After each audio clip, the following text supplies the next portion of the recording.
claramente. Y se ve, a pesar de que la foto fue tomada en un momento de la sequía, se ven aquí el resto de las raíces, ¿okay? De la vegetación que ya había. Ya la vegetación no está porque ese es el corte en el perfil. ¿Ok? Dame la siguiente. Bueno.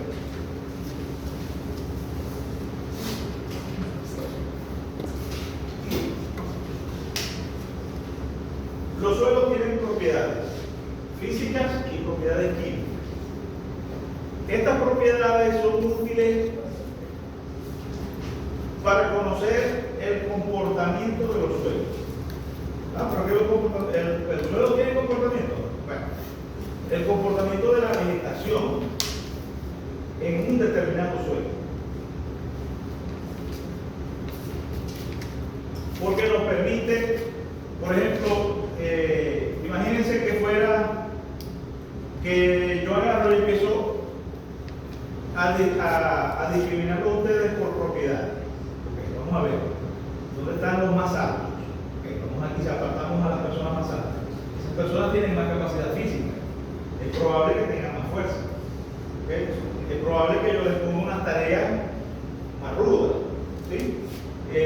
Por ejemplo, las personas morenas, bueno, tienen más tolerancia a la temperatura, al calor, tienen más tolerancia al sol, pero vienen los más blanquitos y los pongo en las mismas condiciones y probablemente se cansen más rápido, se agobien por el tema de temperatura, su piel va a sufrir quemaduras. ¿Okay? Entonces, algo así son los suelos. Los suelos tienen unas características que debemos observar. Y dependiendo de esas características, yo sé para qué me puede ser útil o para qué no me puede ser útil ese suelo. ¿Okay? Las propiedades físicas más importantes son el color, la textura, la estructura, la densidad, la porosidad y la aireación. Ya ustedes más o menos entienden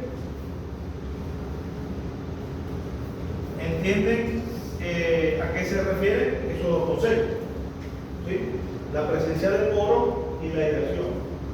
Y ya saben cómo pueden afectar el comportamiento de la vegetación en un determinado suelo. ¿Sí o no? Okay. Porque ya conversamos de esto. Las propiedades químicas, la reacción de suelo, la saturación básica y la capacidad de intercambio catiónico. Cada concepto de eso lo vamos a ver uno por uno. Dame la siguiente. Okay. Hablemos primero de la textura. Y antes de hablar de la textura, tenemos que decir que los suelos tienen tres tipos de partículas. Independientemente de la composición de esas partículas, que también puede cambiar, las partículas las vamos a diferenciar por tamaño. ¿Okay? Las partículas más grandes las llamamos arena. La partícula intermedia la llamamos limo y no tiene nada que ver con esa cosa verde que se crece en los sitios húmedos. No tiene nada que ver con eso. Simplemente que es el nombre técnico que asumió esa partícula desde que se empezó a estudiar. Y por último, las arcillas. ¿Okay? Entonces, la arena está entre 0,05 y 2 milímetros de diámetro. Esta medida es el diámetro de la partícula. El limo va de 2 micras hasta los 0,05 milímetros. Un limo que ya tiene 0,06 deja de ser limo para ser arena. ¿Se entiende? Sí. Y las arcillas, esas arcillas con que se hacen vasijas, con que se hacen esas arcillas, son partículas que tienen menos de 2 micras de diámetro. ¿Okay? Ahora bien, ¿hay un suelo exclusivamente hecho de arcilla? No. ¿Hay un suelo exclusivamente hecho de limo? No. ¿Hay suelos hechos exclusivamente de arena? No. ¿Sí? van a haber mezclas de los tres tipos de partículas. ¿Qué pasa? Que un suelo es arenoso cuando predomina la arena, es arcilloso cuando predomina la arcilla y es limoso cuando predomina.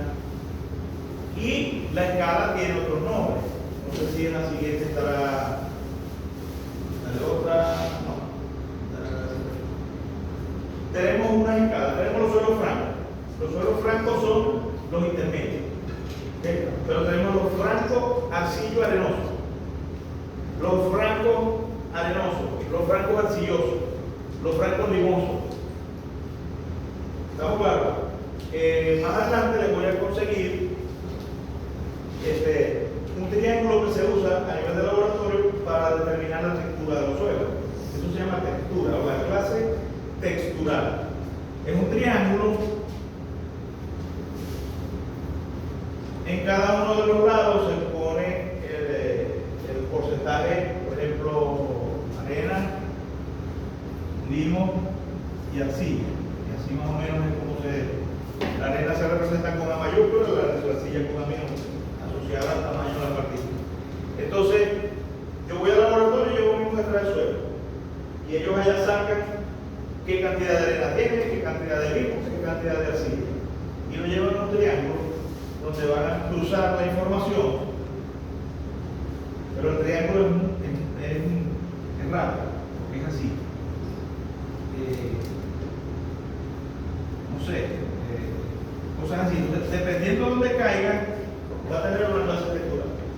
¿Okay? Me comprometo a buscar una imagen de eso.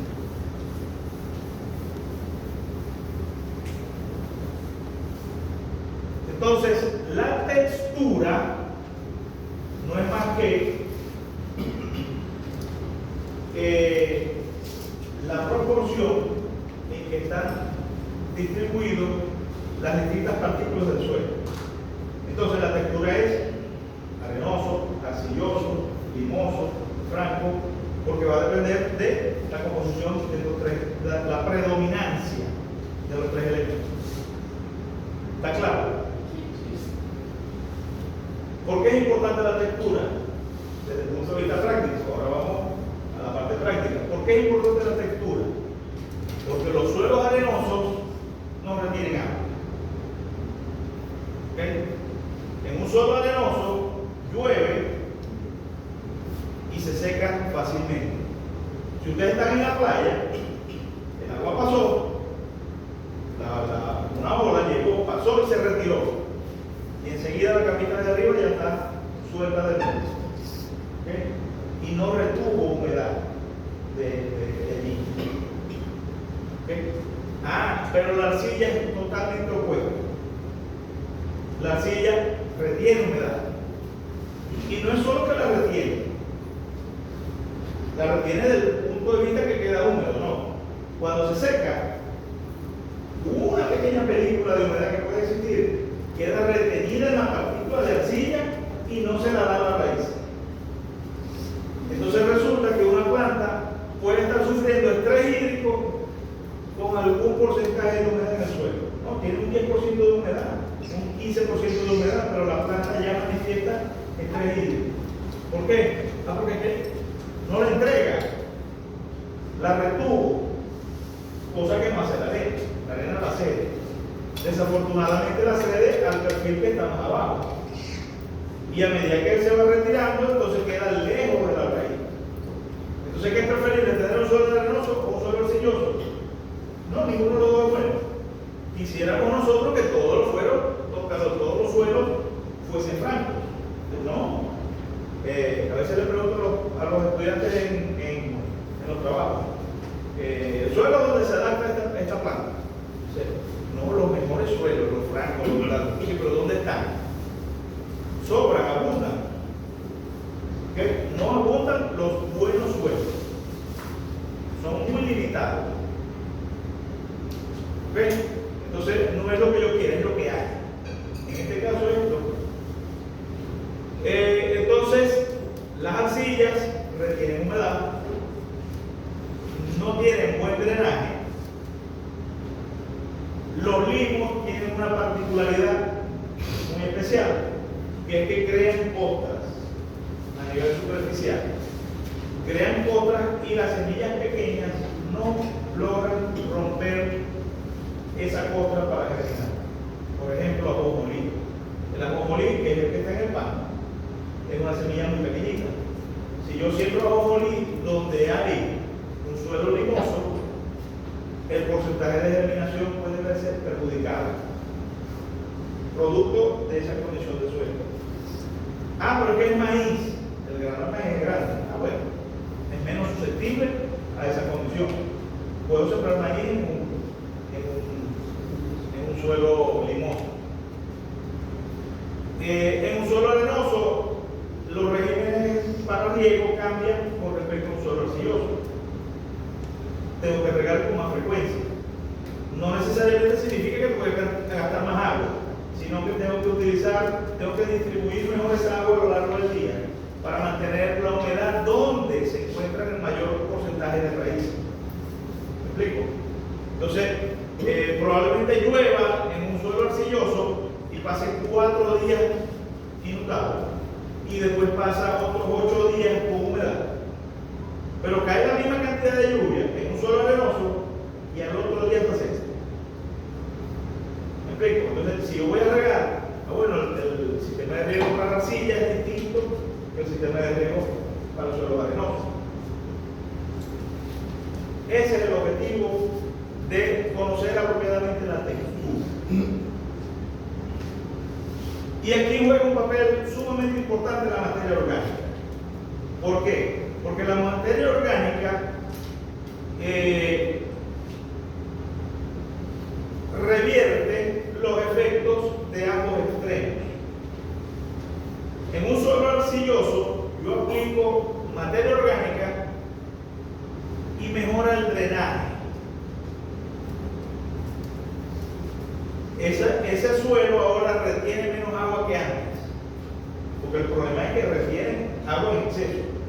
Yo pongo materia orgánica y retiene menos aire que antes, menos agua. ¿Por qué? Porque aumenté el espacio poroso. ¿Okay? Entonces mejora la aireación, si ese es el problema.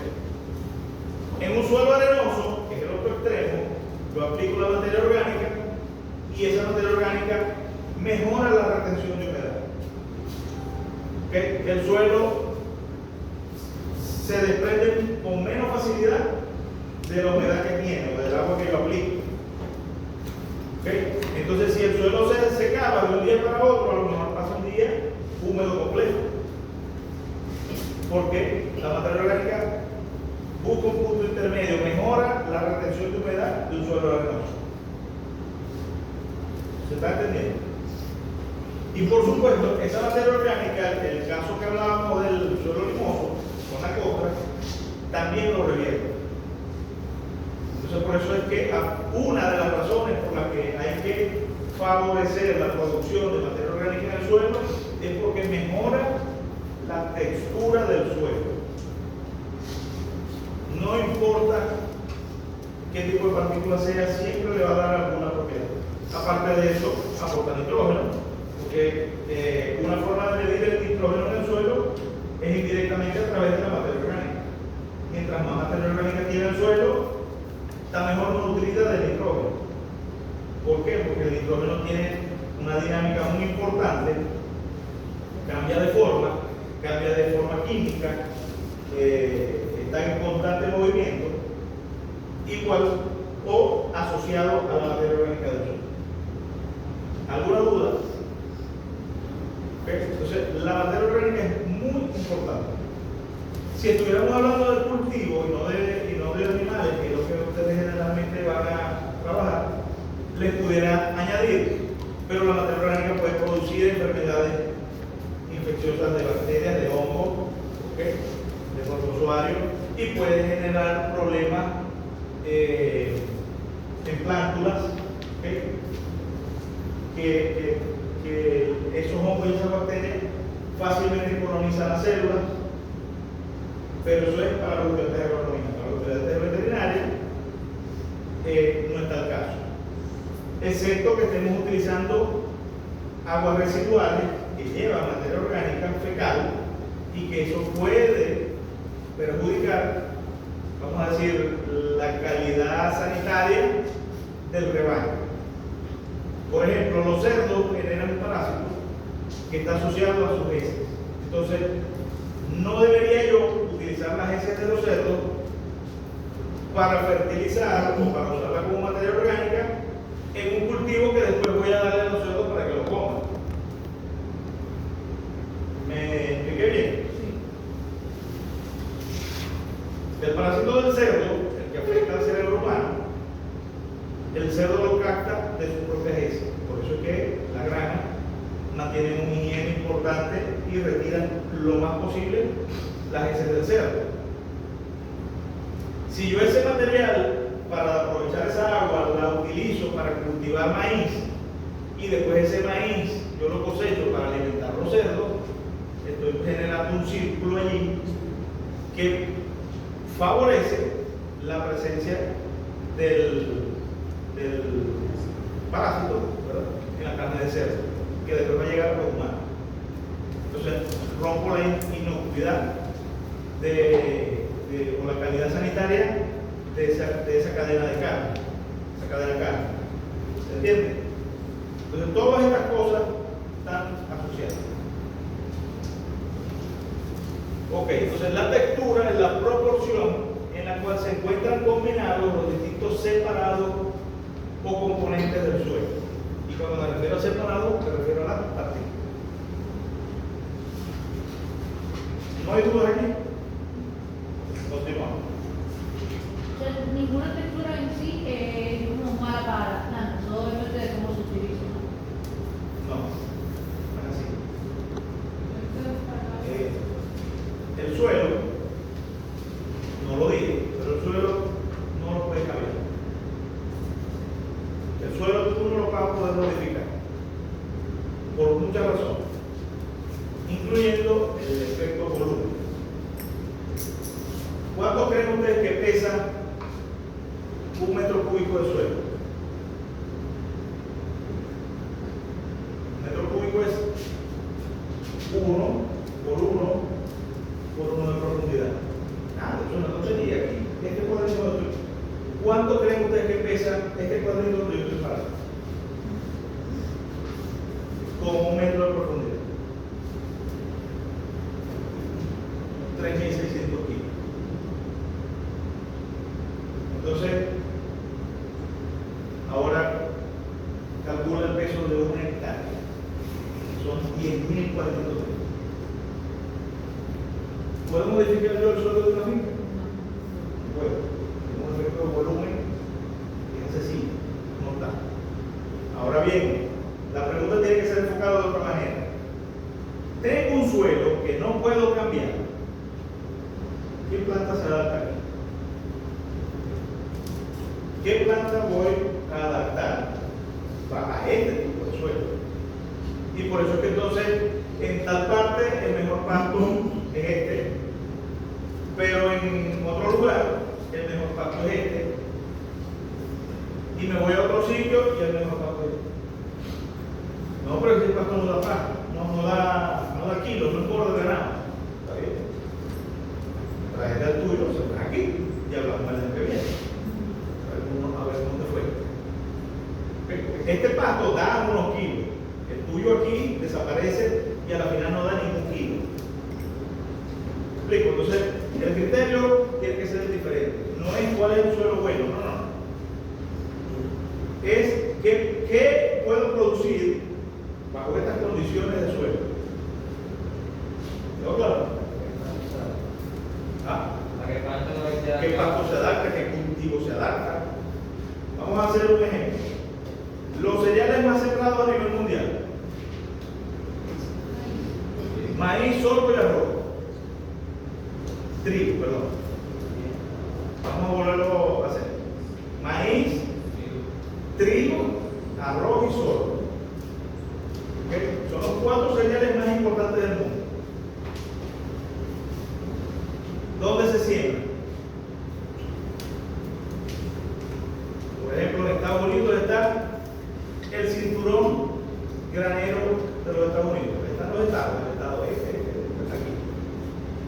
más se produce mucho trigo? En Ucrania. En Ucrania, donde están los suelos negros, donde están cayendo bombas ahorita, está la franja del suelo, de los mejores suelos del planeta, están allá. En Argentina también hay una franja, no es tan grande como la de Estados Unidos y Ucrania. Ucrania es el granero de Europa, Estados Unidos es el granero de América. Y Argentina tiene su franjita allí. Fuera de allí, puede sembrar esos tres cereales, sí lo puede sembrar, pero no van a tener los resultados que tienen ellos. Entonces tal vez uno sea competitivo en ellos, en esos granos, pero yo siembro otra cosa. Yo siembro plátano, ninguno de ellos puede sembrar plátano. ¿Por qué? Porque el cultivo de plátano es permanente. Yo siembro una mata de plátano 9 meses y produce su fruto, cosecho el fruto, lo comercializo, corto la planta, pero corto el pseudotallo.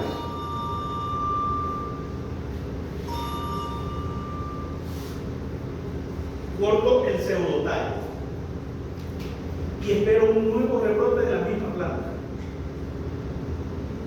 La planta es la misma, simplemente que ahora tiene otro punto de crecimiento de un sitio común. No lo pueden hacer ellos allá. ¿Por qué? Porque ellos allá los agarra el otoño y después los agarra el invierno y ya con eso les comió 6 meses. Sí, ya no pueden sembrar. Entonces, los cultivos se adaptan a las condiciones de suelo y de clima de cada localidad. Ok, otra propiedad es la estructura del suelo. Hace referencia a la forma como están agrupados los separados del suelo. Es decir, las partículas del suelo también tienen peculiaridades para agruparse entre sí y formar estructuras en el suelo. Una imagen. Se pueden agrupar en forma de lámina, se pueden agrupar en forma de prisma, en forma de columna, en forma de gránulos, quizás es la estructura más simple que existe, porque al final prácticamente es sin estructura. Nuciforme, que son unos granos mucho más grandes, y los bloques. Desde el punto de vista agrícola, a este concepto se le da poca importancia. ¿Por qué? Porque la mayoría de los cultivos de ciclo corto, nosotros preparamos el suelo con arado, con rastras y rompemos la estructura. ¿Qué pasa? Que a lo largo, al poco tiempo, el suelo recupera su estructura original, pero tal vez ese tiempo sea superior al del cultivo. Entonces pasamos ese tiempo de cultivo sin preocuparnos por este concepto. En el caso nuestro, que hablamos de suelo, de cultivos permanentes, porque la mayoría de los pastos son cultivos permanentes, nosotros preparamos el suelo una vez cada 10 años. Y si somos suficientemente exitosos, cada 60 años. ¿Me explico? Hay fincas que se establecieron hace 60, 70, 80 años atrás. En los años 60 llegaron las primeras personas a colonizar Jesús Enrique Lozada, el sector del laberinto, en los años 60. De pronto la Villa del Rosario llegaron en los años 50 o un poquito antes. Establecieron unos pastizales, lo hicieron bien, manejaron bien el pasto. El pasto no desapareció y son los mismos pastos de aquella época. Yo preparo el suelo solo para establecer un pasto nuevo o para recuperar un pastizal que se perdió. ¿Me explico? Entonces nosotros podemos llegar a fincas con potreros de 60 años. Entonces en esos potreros el suelo recupera su estructura original y también afecta la infiltración del agua, también afecta la aplicación de fertilizantes, el movimiento de nutrientes,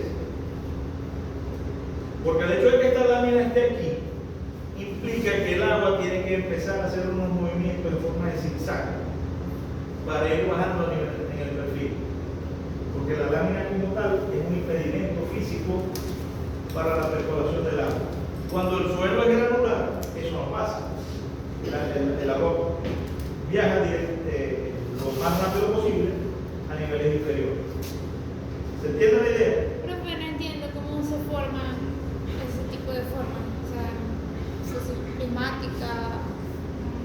Depende de la composición de las partículas. Dijimos que había tres tipos de partículas, ¿verdad? Arena, limón y arcilla.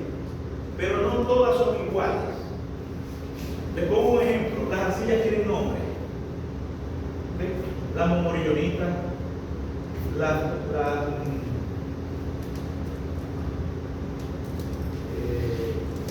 relutita, pero son particularidades de ellas. Incluso, ¿ustedes han visto suelos agrietados? Sí, pero. Arcillas expansibles. Cuando se humedece, su volumen cambia. Cuando se deshidrata, se contrae de nuevo.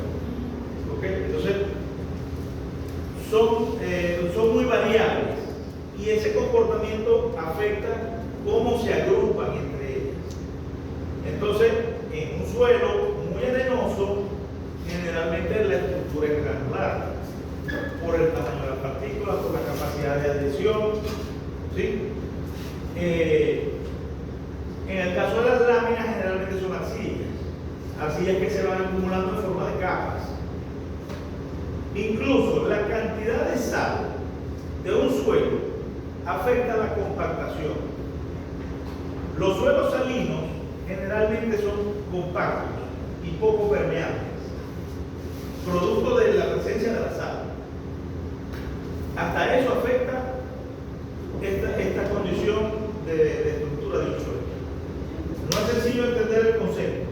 Las estructuras son formas que se generan dentro del suelo, pero por condiciones propias del suelo y variables. ¿Ok? Yo puedo tener un suelo laminado en una localidad y tener que viajar kilómetros para conseguirme algo igual. ¿No? Pues las condiciones son propias de ese sitio, de ese tipo de partículas. Hay un componente en esas partículas, hay un mineral que crece en exceso en ese sitio. ¿Me explico? Ok. El tiempo también puede cambiar por el tiempo del suelo. Bueno, correcto. Lo que estamos mencionando ahorita. Si yo paso una rastra, ¿qué pasa con todas estas estructuras? La rastra es una máquina, la vamos a ver más adelante, que voltea el suelo, lo revuelve, lo machaca, tiene unos rodillos. ¿Cómo queda la estructura? Granular. Pero 6 meses recupera su forma original, la que tuviera, laminar, prismática, de columna. Porque lo que dice el profesor, el tiempo nos lleva a eso.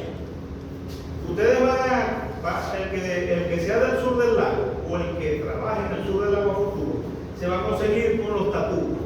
No, es que yo tengo muchos tatuos en la finca. Entonces, el tatuo, el profesor de pastor nunca me habló de eso. Y eso que pasamos toda la mañana hablando de suelo, nunca mencionó los tatuos. Son montañas pequeñitas que se crean en los potreros. Entonces resulta que este piso, en vez de estar planito, tiene chichotes. Chichotes aquí, chichotes allá. Y esos chichotes, lombrices que buscando alejarse del nivel freático del agua,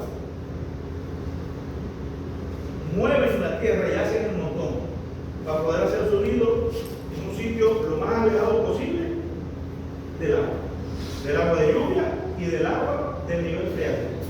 Porque el nivel freático en algunas localidades cambia. Si está cerquita del agua, a medida que las mareas suben o bajan, se hace como un vaso capilar, como un vaso comunicante. ¿Ustedes han visto los ejercicios de vasos comunicantes? Yo agarro 2 pipas y las conecto por la base, con un tubo. Y yo me pongo a llenar esta pipa. Y milagrosamente, mágicamente aquella se llena. ¿Por qué? Porque van a uniformizar la altura va a ser igual. Entonces, algo así pasa en los suelos. que están en la orilla del lago. Sube el nivel del lago, internamente en el suelo, el nivel del agua también va subiendo. Entonces llega un momento de que estos organismos, estas lombrices, que necesitan aire para hacer su vida, ese espacio poroso se está llenando de agua, entonces ellas provocan el montículo, provocan que se forme el montículo para ellas mantenerse allí. Bueno, vamos a comer y no va a subir, esta María no sube otra vez hasta mañana. Ellas se mueven a buscar residuos, cosas, la bota de la vaca, alimentarse de otra manera, pero siempre tienen ese nido donde volver. ¿Okay? Entonces, porque esa parte es más dura que la tierra. Una cintura dura. Porque está menos seca. La humedad está abajo. Que es más fácil, o sea, cambia, se pone duro, terreno, ¿cómo se llama? La parte de aquí de abajo, que está húmeda, pasa con la mano y le arranca un pedazo. Pero porque está húmeda. La parte de arriba, entonces, hace fuerza, mete las dos manos y sale un terror. ¿Por qué? Porque hubo cohesión producto de que estaba seco. ¿Ok?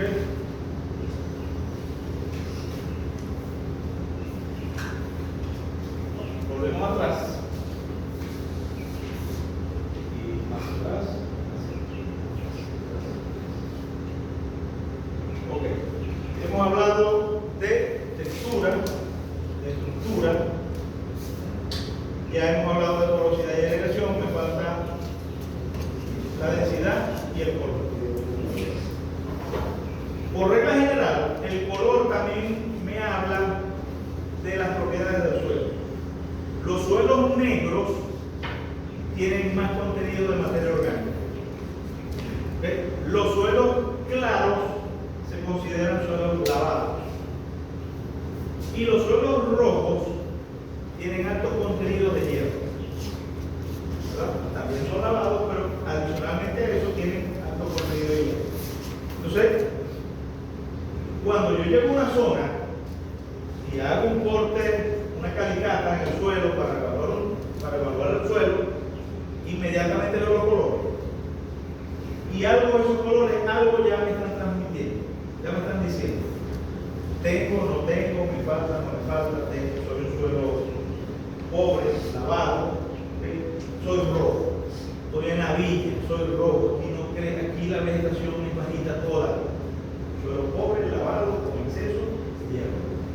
Por supuesto, el hierro no es que sea una limitante muy grande para el desarrollo vegetal, ¿okay? Pero ya, incluso a la hora de comprar una finca, eso ya me está diciendo algo sobre el valor de la tierra. ¿Entiendes? Suelo negro, suelo rojo. Los suelos claros, pero hay muchas tonalidades de claro. Y la densidad,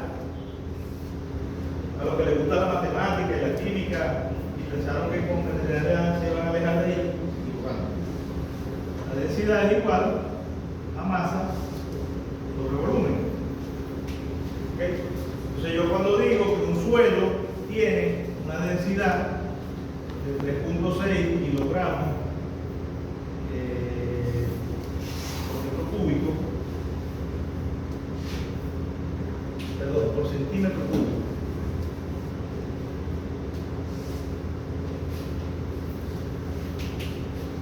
Me estoy refiriendo a que un volumen de suelo de 1 metro cúbico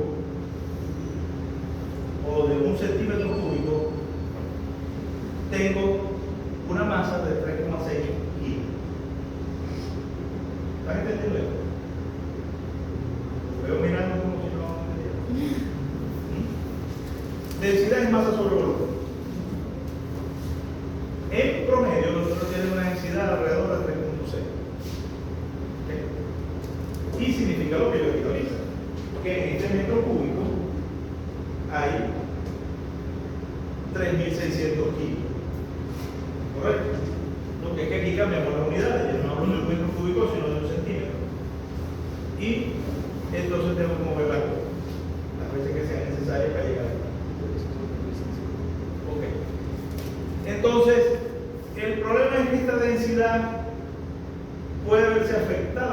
actividad humana. Entonces, un suelo que yo mecanizo excesivamente, la densidad sube. Y si la densidad sube, ¿qué pasa con el espacio poroso? Se reduce. Claro. Porque si dijimos que el suelo tiene 50% de espacio poroso, ¿cuánto pesa el espacio poroso? Pesa No pienso. casi nada, lo que puede pesar el aire, pero casi podemos decir que no pesa. Y el 50% es de materia orgánica y minerales. Eso sí pesa. Entonces, si en un suelo aumenta el peso, ¿de qué estamos hablando? De estos minerales y o la materia orgánica. Aumenta la fase sólida del suelo y la fase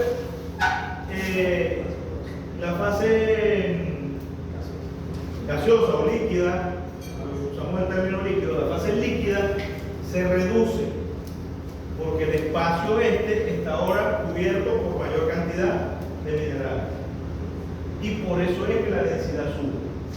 Entonces, cuando yo digo que el suelo aumentó su densidad, se compactó, y como se compactó, ahora tiene menos espacio poroso, tiene menos capacidad para retener aire, tiene menos capacidad para desarrollar las raíces y puedo incluso tener problemas de drenaje más adelante.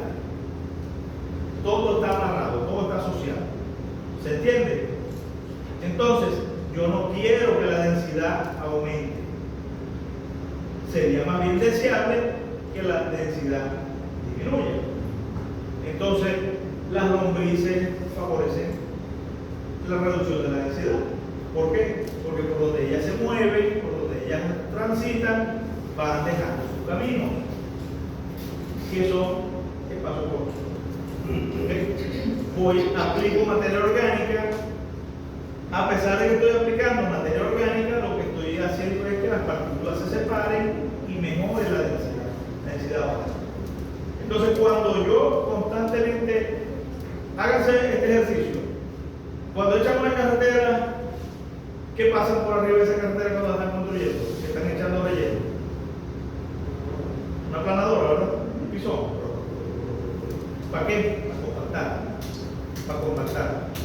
Para que cuando llueva sobre ese terreno, el agua no penetre, sino que se vaya. Porque si el agua penetra, entonces después se va haciendo el huequito, se va haciendo el bache. ¿Me explico? Entonces nosotros queremos todo lo contrario. Nosotros necesitamos ese suelo bien aireado para que el agua penetre. ¿Estamos claros? Inclusive puedo conseguir los suelos que son de forma laminar. ¿Ah? En compactación puedo conseguir los suelos de forma laminar. Correcto. La compactación provoca que la estructura se transforme en laminar. Porque se van haciendo capas.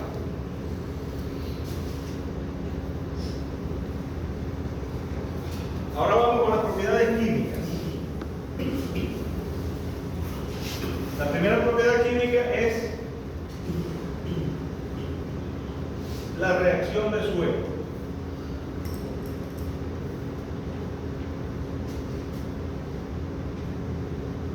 En el examen pregunto, ¿qué es reacción de suelo?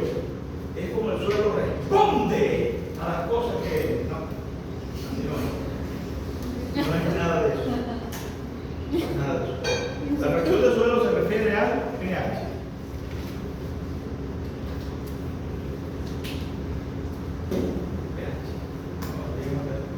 ¿Qué es el pH?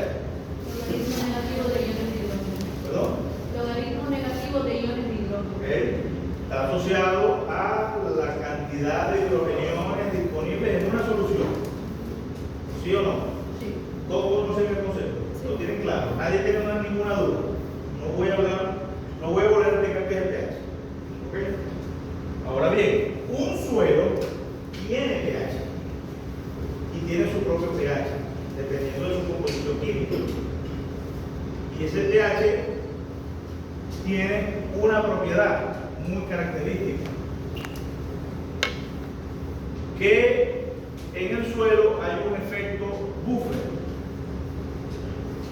¿por qué se escribe así? O efecto tampón. ¿Saben a qué me refiero con eso? Sí. Amortiguador. Un efecto amortiguador. ¿Qué significa eso? Que puede regular el pH. Que evita cambiar el pH. ¿Ok? Nosotros hacemos algo para que el pH cambie, usted se regresa a su estado original, porque tiene esa capacidad. Ok, entonces, sabiendo ya lo que es el pH, un suelo tiene un pH. ¿Desde dónde a dónde va la escala de pH? Sería 14. 0 a 14. Bien en química.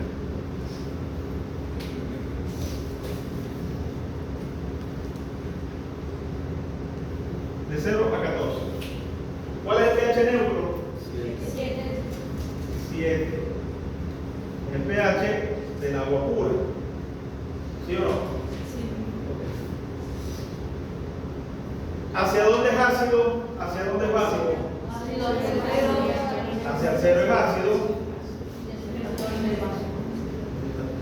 14 es básico. Entonces, ¿qué valor de pH debe tener un suelo para considerarlo ácido? Por debajo de 7. ¿Por debajo? De 7. Ah, no. ¿Quién está de acuerdo con ella? ¿Quién está de acuerdo con ella? Por debajo de C. Por debajo de 0.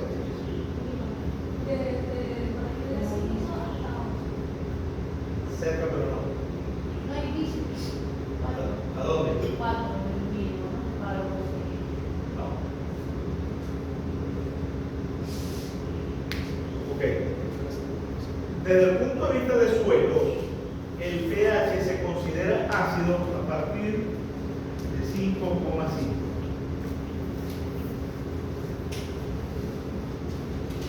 De aquí hacia acá no es ácido. Algunas bibliografías dicen ligeramente ácido, pero nosotros no lo consideramos ácido. De aquí para acá, ácido.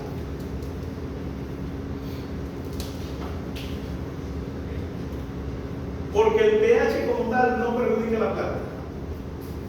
No es que la planta, cuando yo voy a sembrar las raíces en un suelo ácido, me engarruña las raíces y no es eso.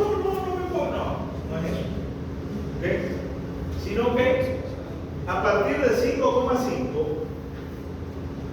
se hace soluble un elemento tóxico para las plantas, que es el aluminio. ¿Ok? El aluminio está presente en el suelo y está presente en todos los suelos. El problema es que en un suelo con un pH superior a 5,5 está acompañado de otros elementos, de calcio, de azufre. Vamos a ver, está acompañado de, lo decía, hace un grupo, y ese grupo van agarrados de la mano y no caben por la puerta y no pasan juntos, no pasan por esta puerta. Pero resulta que cuando el pH es 5,5 se va separando los amigos y va quedando el aluminio menos acompañado que antes, y ahora pasa por la puerta, y esta puerta es las raíces de la planta y entra a la célula de la planta y provoca toxicidad. El aluminio está presente, pero en una forma química incapaz de pasar por las membranas celulares de la raíz. ¿Se entiende?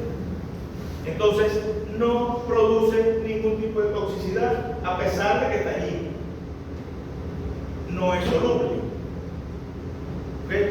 Entonces no entra a la planta. Si no entra a la planta es incapaz de hacer daño. Pero si el pH es menor a 5,5, se libera de sus amigos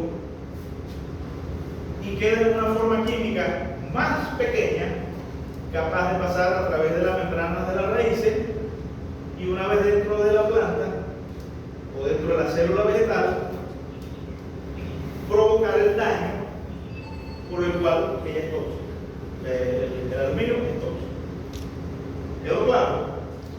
Entonces, un suelo es ácido a partir de 5.5. Menor a 0.5.5, suelo ácido. ¿Qué vamos a hacer con un suelo ácido? Hay dos formas de actuar. Una forma es aumentando el pH del suelo, utilizando enmiendas. La enmienda más común es la cal agrícola. El encalado del suelo. Ustedes han escuchado hablar del encalado de los suelos. Primera vez, tú agarras carbonato de calcio, y lo aplicas en un volumen de suelo determinado y provocas que este pH, el monto que sea, aumente. Y ahora yo coloco allí la planta que yo quiero poner, ¿verdad? Y se va a desarrollar excelente. El problema es que el suelo tiene un efecto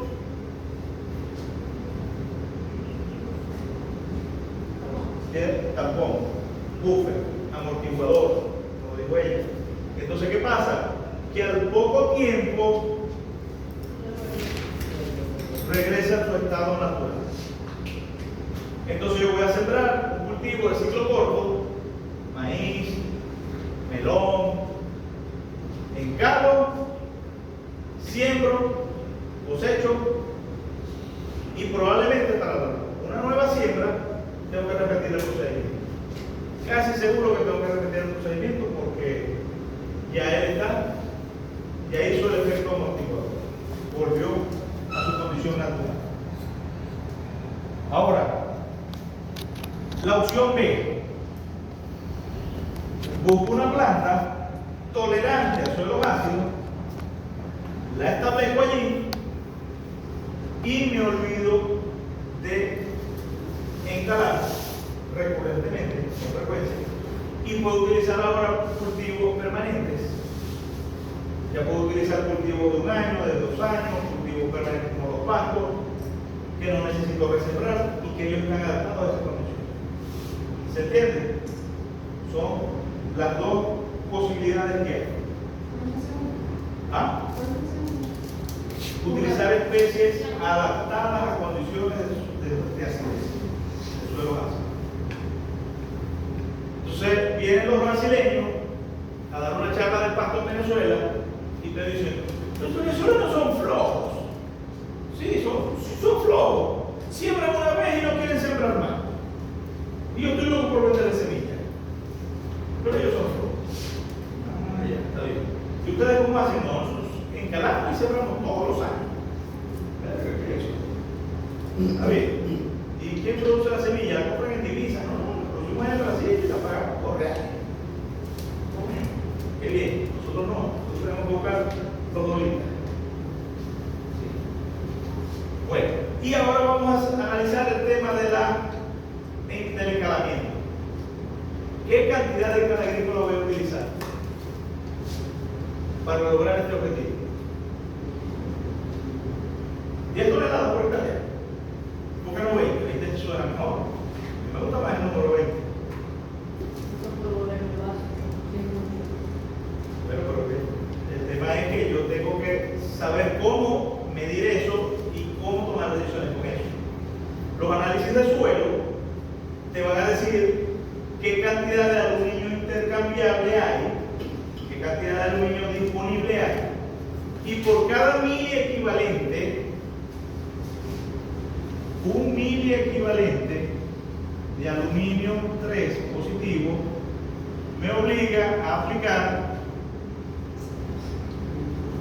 1000 kilogramos de cal agrícola.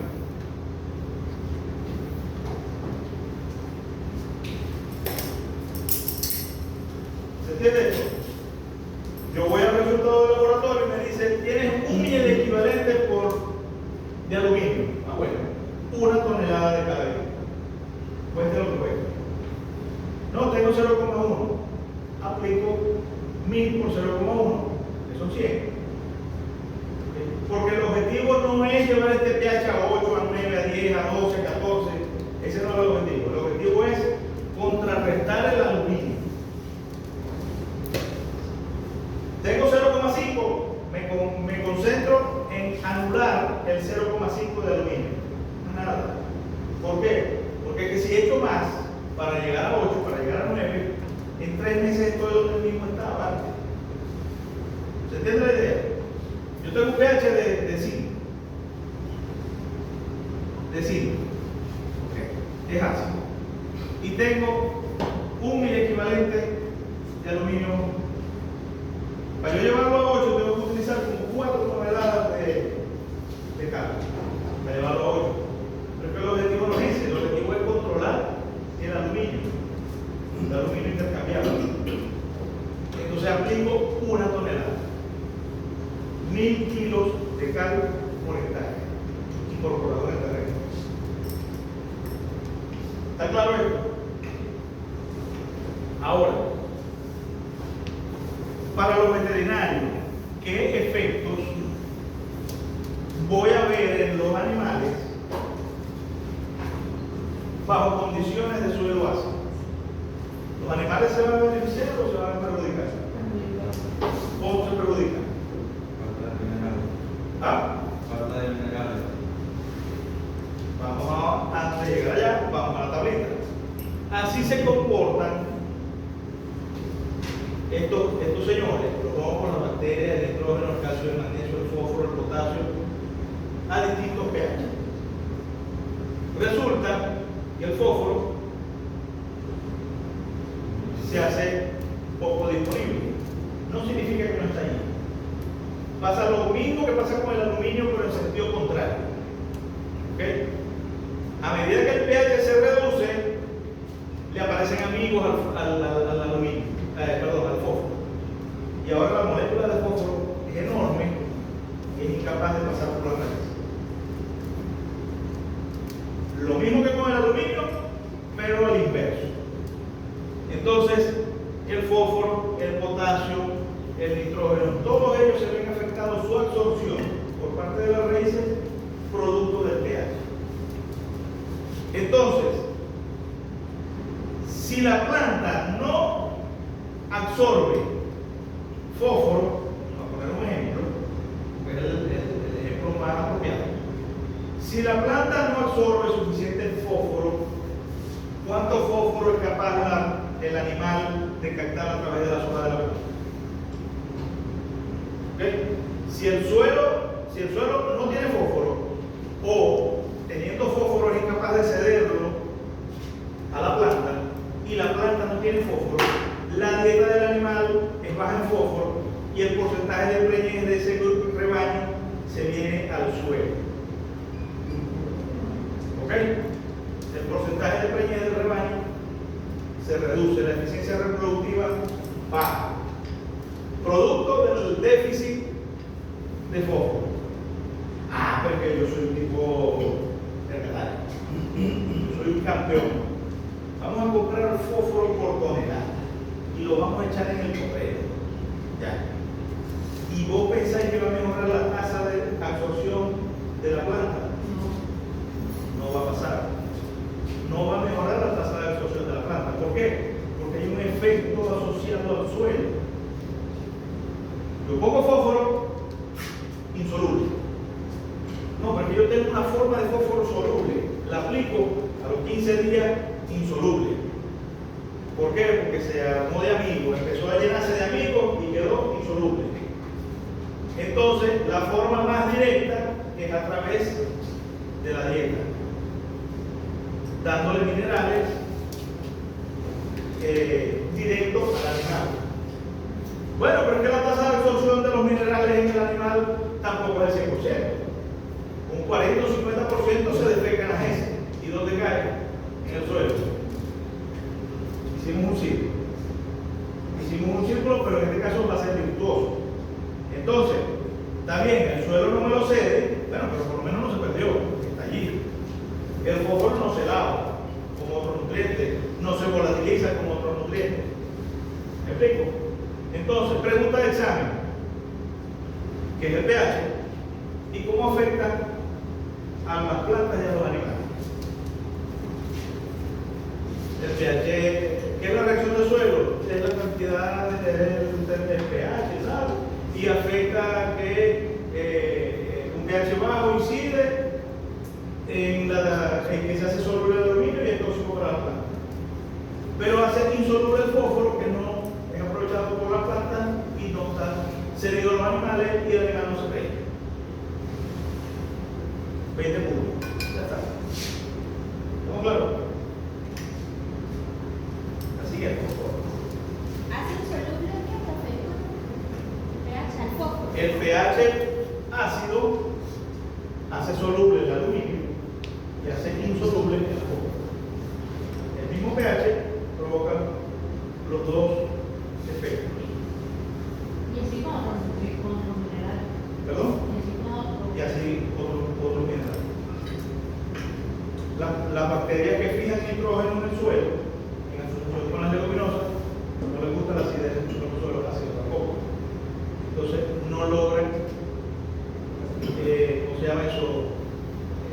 No logran fijar nitrógeno del ambiente.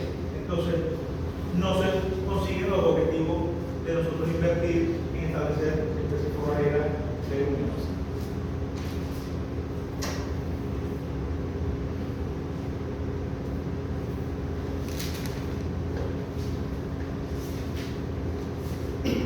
¿Cuál suelo debe ser más fértil? ¿El de la izquierda o el de la derecha? Más verde. Más fértil. ¿Cuál debe ser más fértil? ¿Por qué? Porque Hay humedad. puro. Por el color. Tiene más presencia material Si tiene más orgánica. orgánica. Por el color. Ahora, otro problema. Esto es roca. ¿Ok? Entonces, este perfil debe ser un poco profundo. ¿Me explico? Este es un argillo. Ven el color diferente abajo. Arriba es negro, abajo es rojo. Entonces, los suelos de la cuenca del lago de Maracaibo, suelos de la planicie de Maracaibo, desde la ciudad universitaria, desde aquí hasta el pie de la sierra, todo lo que es la sabana de la villa, la carretera de Perijá, hasta la villa de Rosario, por aquí por la Concepción, todos tienen un suelo más o menos parecido. Un horizonte A, arenoso, ¿ok? Y un horizonte B, un horizonte argílico, un horizonte BT, arcilloso. Esos suelos tienen una peculiaridad. Está prohibido en ellos utilizar el arado. ¿Por qué? Porque el arado voltea el suelo. Hay que saber diferenciar arado y rastra. Lo vamos a diferenciar más adelante. Pero el arado voltea el suelo. La rastra rompe la estructura y desterrona. No es lo mismo. Si los suelos de la planicie de Maracaibo se voltean, este horizonte rojo queda descubierto, queda expuesto y es impermeable. Y ahí es muy poco lo que crece. Los que caminan por aquí por la ciudad universitaria van a ver en muchas partes que aflora, ¿okay?, un suelo de color rojo, que es el argillo. Lo que pasa es que mientras más cerca de la ciudad, el horizonte A es más delgado. Entonces, en menos de 30 centímetros se consigue el horizonte argílico aquí en la ciudad universitaria. Menos de 30. Ya por el kilómetro 40 ya necesitamos 50 centímetros para conseguir el horizonte. La Facultad Veterinaria tiene una granja experimental en el kilómetro 25. ¿Alguna vez han ido? ¿Tú sí fuiste? No, cuando por ahí, pero ya estaba. Ok, bueno, pero en esa granja, en alguna oportunidad hará. Y el horizonte argílico afloró. Y él no crece nada. Está excelente para hacer una visita y llegar allá y decirle, esto no se hace. ¿Okay? Porque el suelo se volteó y quedó inútil. Habrá que esperar muchísimos años para que de alguna manera se pueda recuperar. Colocar materia orgánica. ¿Ah? Y empezar a colocar materia orgánica. Y algún tipo de vegetación para que vaya.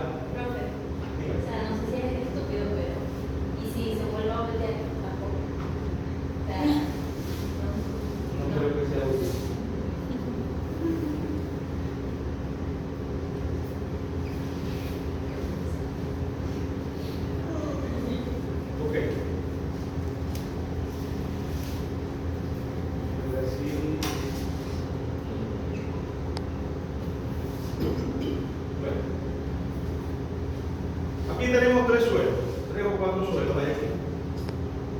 Lo que quiero que observen es cómo se toman las muestras. Las muestras se toman a distintas profundidades. De 0 a 30, de 30 a 60, de 60 a 90. Generalmente, para pastos, nosotros recomendamos de 0 a 30 y de 30 a 60. Hasta allí, aquí está el 80% de las raíces se consiguen a esta profundidad. ¿Okay? Aquí están los porcentajes de arena, limo y arcilla. ¿Okay? Aquí nos da la clase textural y la densidad aparente. ¿Okay? Pero esto es para el tema de las clases texturales. Aquí tenemos la capacidad de intercambio catiónico, hemos hablado de eso, la conductividad eléctrica, que es la salinidad del suelo. La salinidad se calcula de forma indirecta a través de la conductividad eléctrica. Mientras una solución tenga más posibilidades de conducir electricidad, quiere decir que tiene más cantidad de sales disueltas. ¿Okay? El agua pura es malísima para conducir electricidad. El pH, la materia orgánica, el nitrógeno, fósforo y potasio. Así más o menos se representaría un análisis de suelo. O otro ejemplo,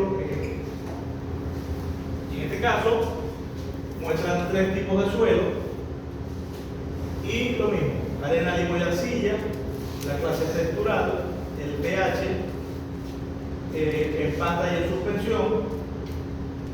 Vamos a ver que no hay mucha diferencia. Carbono orgánico, nitrógeno. Carbono orgánico es la materia orgánica. El nitrógeno, la relación carbono-nitrógeno, que para algunos conceptos es importante. Fósforo y potasio. Los métodos de determinación pueden cambiar, ¿okay? Dependiendo de los autores. En este caso utilizaron a Olsen, pero hay otras metodologías. Aquí tenemos otros nutrientes, ¿okay? Y aquí tenemos la acidez intercambiable. Entonces, tenemos 3 suelos de distintas localidades: Monagas, Cojedes y Falcón.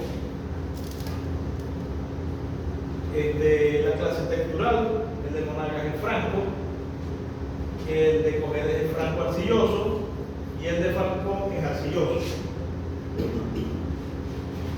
¿Cómo es la retención de humedad en cada caso? ¿Cuál de estos 3 suelos retiene más humedad? El arcilloso, el de Falcón, ¿correcto? Retiene más humedad. El pH 5.4 o 5.2, utilizamos la escala que está arriba, 5.2 y 4.1 y 6.13. Entonces tenemos 2 suelos ácidos, ¿okay? Y un suelo neutro.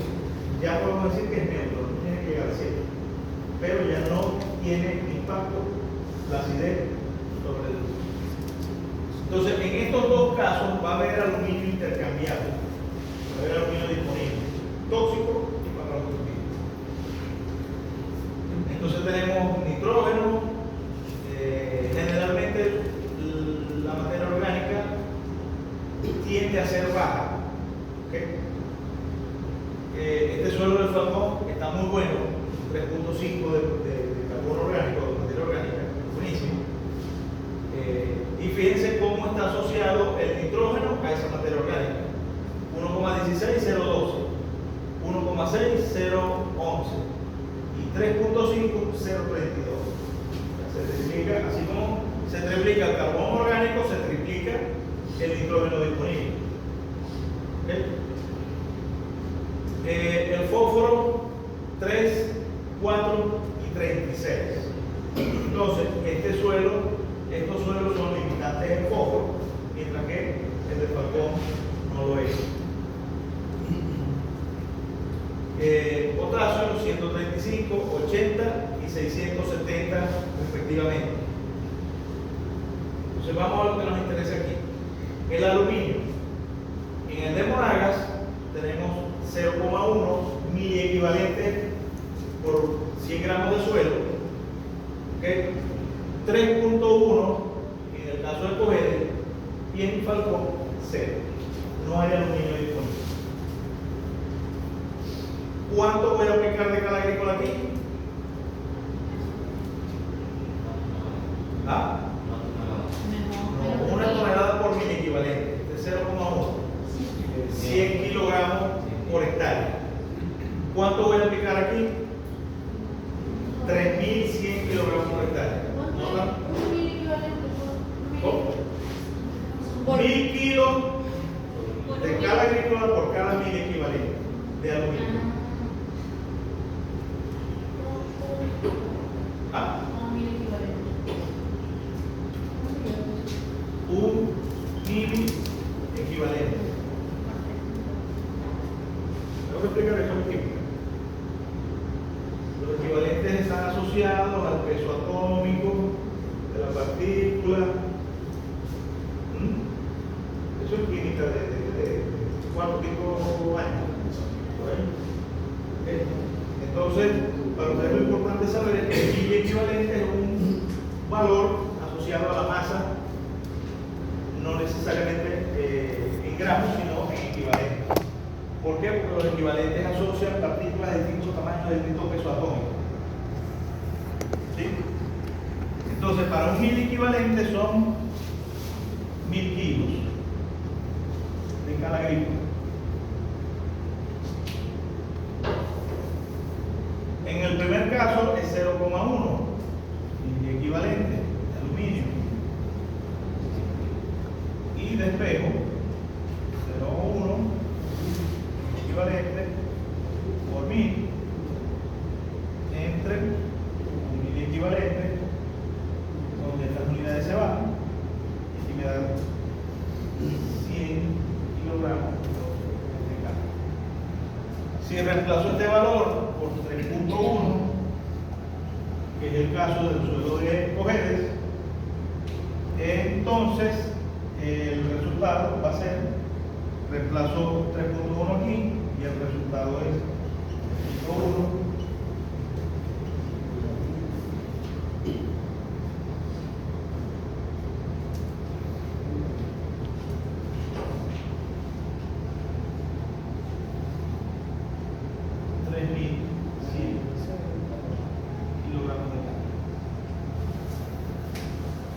Entonces, yo decido si gastar 3.000 kilogramos de cal para poder sembrar un cultivo o simplemente buscar un cultivo que se adapte a las condiciones de acidez de su suelo.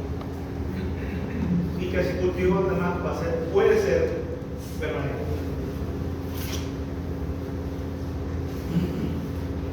¿Se entiende? Ok, entonces hablemos ahora de capacidad de intercambio catiónico.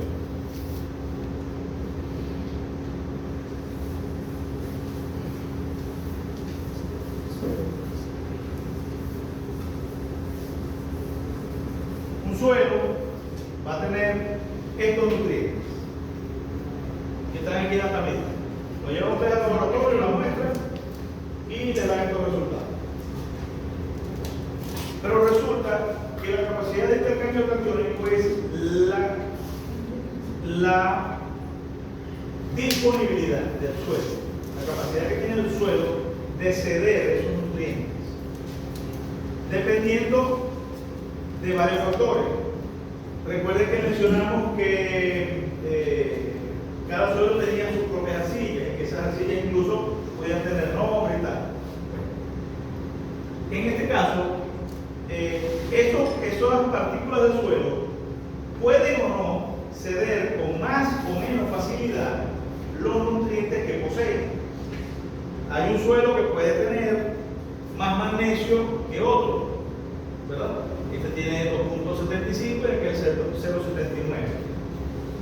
Pero esto no es garantía de que ese magnesio esté disponible, porque puede ser que ese suelo tenga poca capacidad de intercambiar los cationes que posee. ¿Okay? Imagínense que ustedes tienen dos amigos, uno es más rico que el otro, pero el rico es duro, no brilla. Ustedes salen con él, este no le conocemos el color de la cartera, nunca lo hemos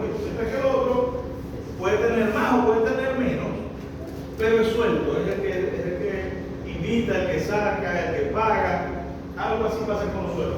Esos suelos también tienen esa propiedad de tener la facilidad de ceder o no los nutrientes que en sí están contenidos. ¿Okay? Y eso en realidad es o la suma de eso, más el pH, más la composición química, las tres cosas, es lo que nos define la fertilidad natural de un suelo. Un suelo es más o menos fértil por la combinación de estos tres conceptos.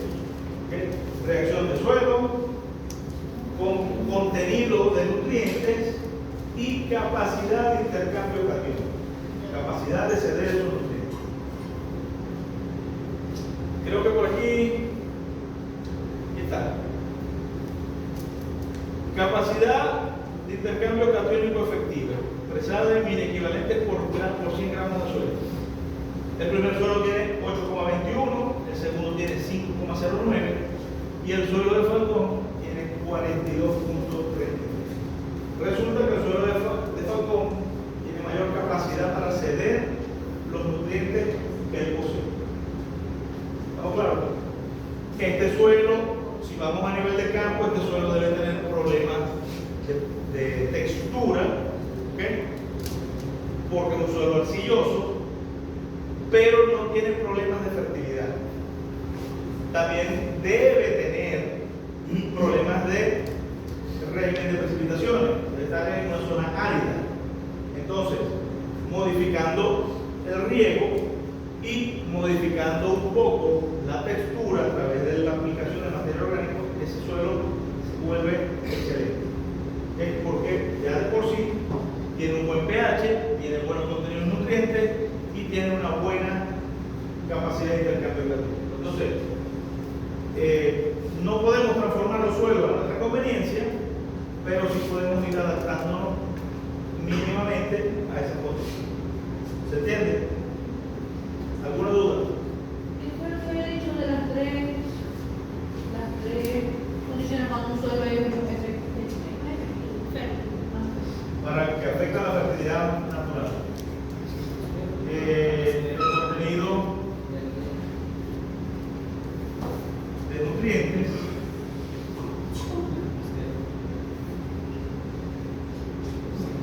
y la capacidad de intercambio catiónico. Estos tres elementos determinan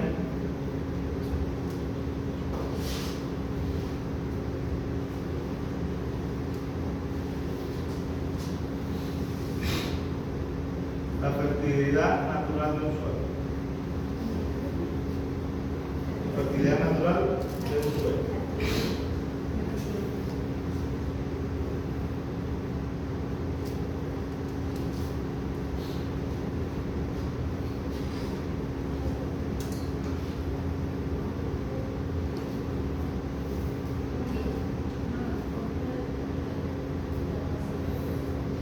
La profundidad del suelo también es importante para nosotros.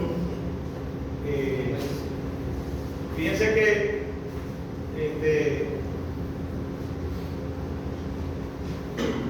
los suelos de la planicie, como dijimos, la profundidad del horizonte argílico varía. El horizonte argílico es impermeable.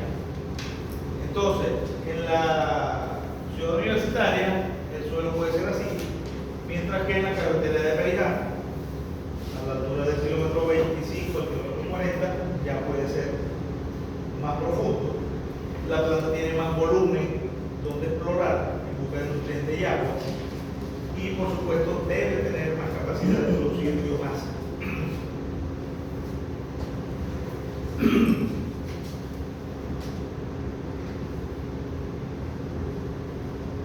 Dependiendo de la textura de los suelos, el agua va a pasar a través del perfil con más o menos facilidad. Y una vez que llega esa agua a estar lejos de las raíces, ya deja de ser útil. ¿Okay? Entonces necesitamos que los suelos retengan algún tipo de humedad. Esto es para reforzar ya las ideas que hemos hablado, ¿no? ¿Qué pasa con la fase líquida y sólida en un suelo? es reemplazada, el espacio poroso puede estar reemplazado o no por agua o aire, y que son mutuamente excluyentes. ¿Sí? El mismo suelo húmedo lo podemos ver algo así como esto, mientras que seco lo podemos ver de otra manera.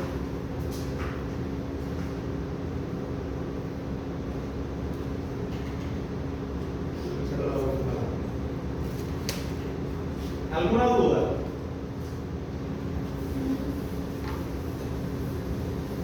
¿Alguna duda? ¿Preguntas? ¿Podemos verificar el pH? ¿Qué es? El pH.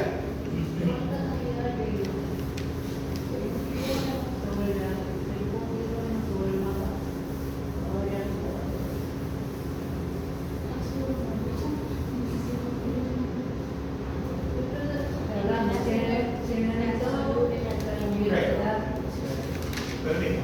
Ahora, yo creo que se destaca más siempre que el elemento del pH ácido más no el elemento del pH básico. ¿Cuánto es un pH básico exactamente? Porque, bueno, el pH básico cuando supere el valor de 7, ¿ok? Allí vamos a ver unos efectos similares, hay algunos efectos que son similares, otros no.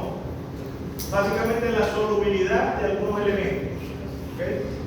Pero no hay un elemento que sea tóxico cuando los pH son elevados. Y adicionalmente a eso, se presentan con menos frecuencia los suelos alcalinos que los suelos ácidos. Por eso es que se habla poco de eso. Para entender lo del pH,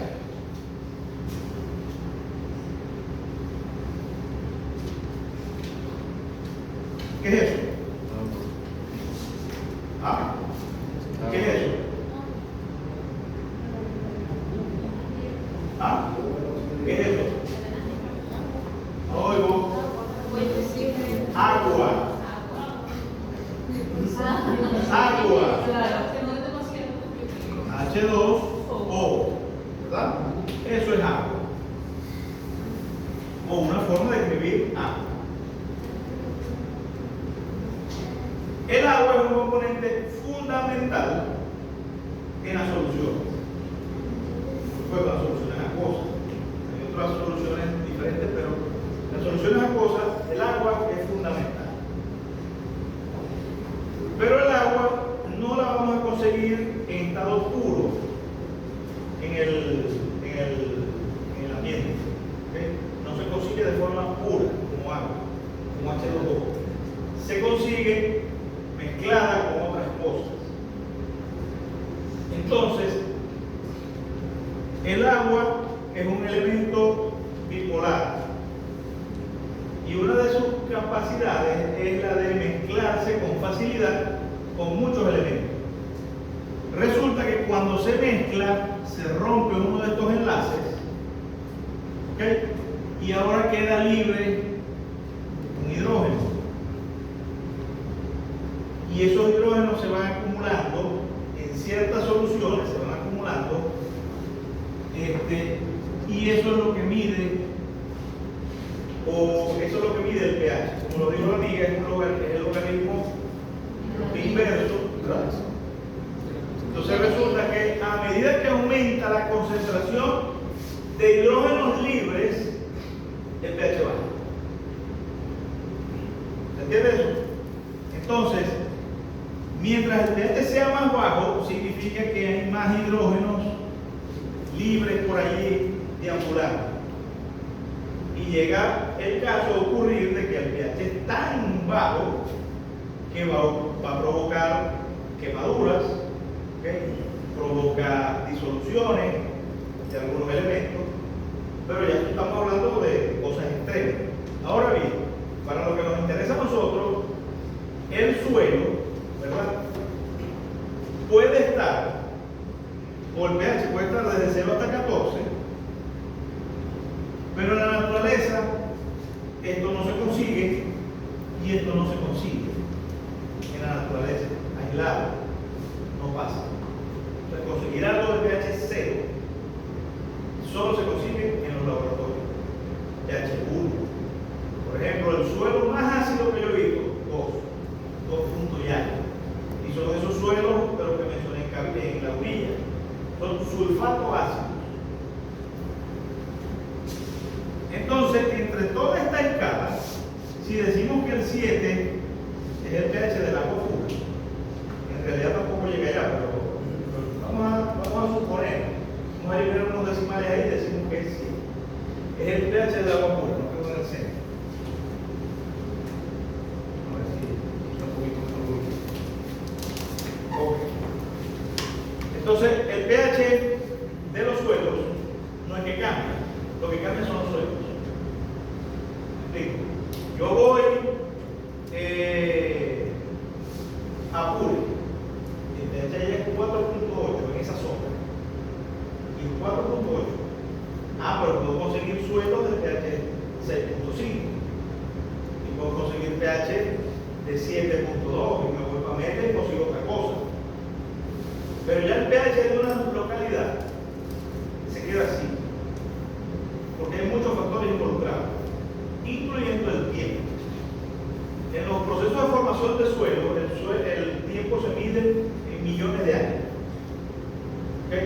Entonces, ya después de millones de años de factores ambientales, biológicos, incidiendo en una localidad, ya provocamos una estabilidad en esa condición. ¿Okay?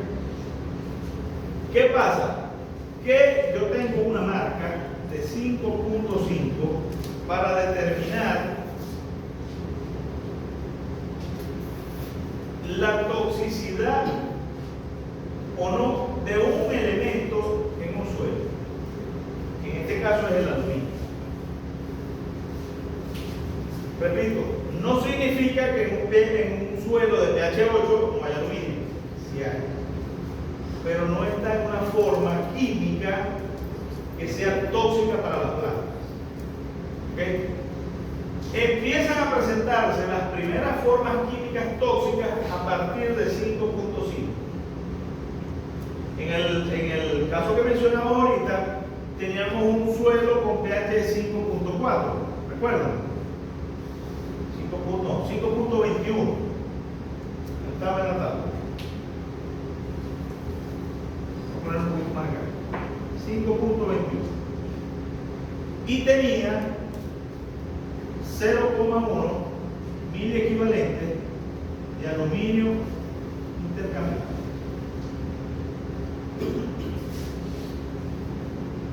O aluminio soluble. ¿Sí? Pero teníamos otro suelo de otra localidad con un pH de 4. ¿Recuerdan? No me acuerdo cuánto era el decimal. Pero había una localidad donde el pH era 4. ¿Qué pasaba con el aluminio aquí? Era más alto, ¿verdad? Era 3.1. Era más alto la cantidad que se puede absorber, que van a absorber. El aluminio disponible. Porque es que mientras más ácido, el mismo aluminio queda más disponible. Te repito, hagamos este ejercicio. Buscamos a 10 personas que se agarren de los brazos y que traten de salir por la puerta. ¿Verdad? No puede pasar. Pero resulta que cuando el pH llega a 5.2, suelta a 2 de esas personas.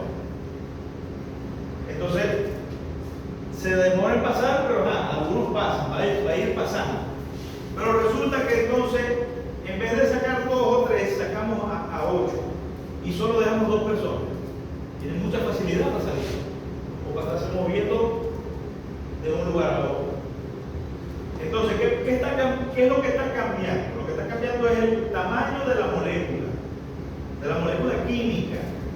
Porque, repito, es difícil conseguir en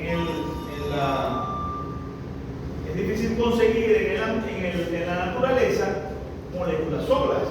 No vamos a conseguir el agua pura, no vamos a conseguir el aluminio puro.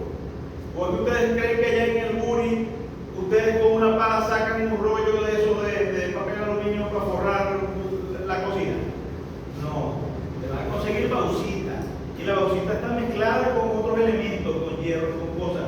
pasa por un proceso industrial de separación y de purificación de ese aluminio. Eso es lo que está pasando aquí. Simplemente que el pH hace que este aluminio reduzca el tamaño de la molécula en la que viaja, y esa molécula ahora pequeña pasa la membrana celular por los distintos mecanismos, por ósmosis, por bombas de hidrógeno que ahí existen para el intercambio de agua y de nutrientes, pero eso es otro tema. Entonces, eso es lo que está pasando. ¿Qué pasa con el fósforo? Todo lo contrario. Las moléculas que están, los elementos que están asociados al aluminio, que se sueltan, de algún lado me voy a agarrar y me conseguí el fósforo. Ahora voy y atrapo al fósforo. ¿Okay? Es el mismo proceso, pero a la inversa. Se libera de las moléculas que lo acompañan, el aluminio, y el fósforo entonces ahora empieza a acompañarse de gente indeseable dentro de la planta. Y no puedo pasar, son muy grandes. Hay una fiesta y este trae mucho colado. Yo invité al fósforo, pero él se apareció con todos los demás. Pero yo no más que invité al fósforo, se me va a acabar la cerveza. Algo así está pasando en el suelo. El aluminio se libera y tiene más facilidades de entrada. El fósforo se acompaña de otras partículas y la molécula crece y ya no pasa por la membrana, por el tamaño. Eso es lo que está pasando. Entonces, ¿es la acidez la que está dañando? ¿Es la acidez la que provoca daños en las células, daños en las plantas? No. Lo que le sirve es de vehículo para facilitar o no la entrada de algunos nutrientes. Facilitar la entrada del aluminio, que es tóxico, perjudicando la entrada del fósforo, que es necesario para el crecimiento. ¿Quedó claro? Si no quedó claro, lo volvemos a repetir. No pasa nada. ¿Ok? ¿Quedó claro? Entonces, este es el punto importante. Yo agarro el análisis de laboratorio y dice 5.8. El suelo está bien. No, pero es que está por debajo de 7, entonces es ligeramente ácido, que está bien. Porque el aluminio no causa daño bajo esta condición. ¿Estamos claros? Si no hay más,